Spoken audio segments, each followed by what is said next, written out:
We're here today to do a chest or breast prep.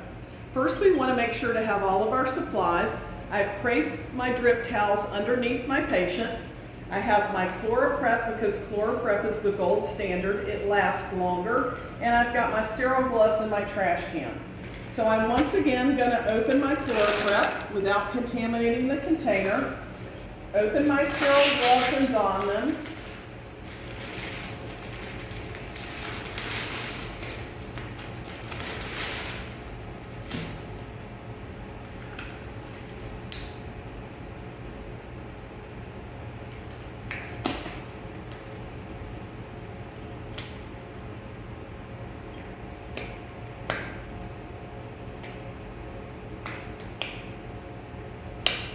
Okay, so we're going to grab our applicator, pop and stop so that we don't crush the vial.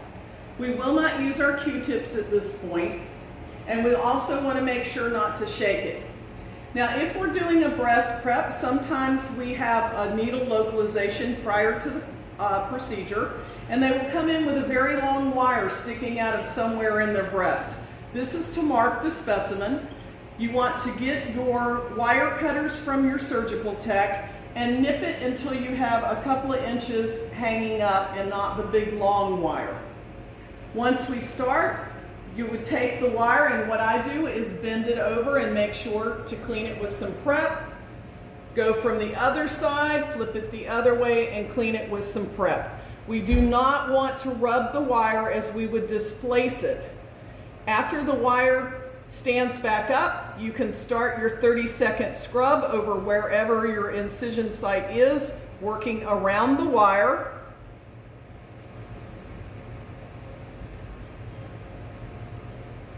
Remember, if your patient has a large breast and you're actually making an incision under the breast, you would need to do this for 2 minutes. Then we're just going to literally work our way outward.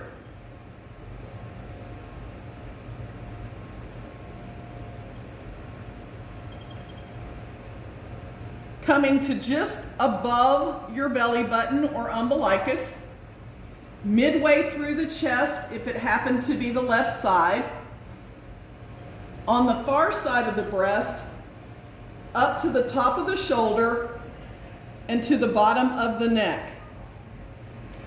Whenever you do a breast prep, it's always a good idea to go ahead and prep the axillary area in case they want to take lymph nodes. In this case, what you would do is prep the shoulder and the upper part of the arm down to about here on your arm, and then the very last section would be to get the axilla of the arm down the side and throw your applicator away. The axilla is always the last thing you do, and if by some reason you touch it while you're doing your breast prep, you would need to throw this applicator away and get a new applicator.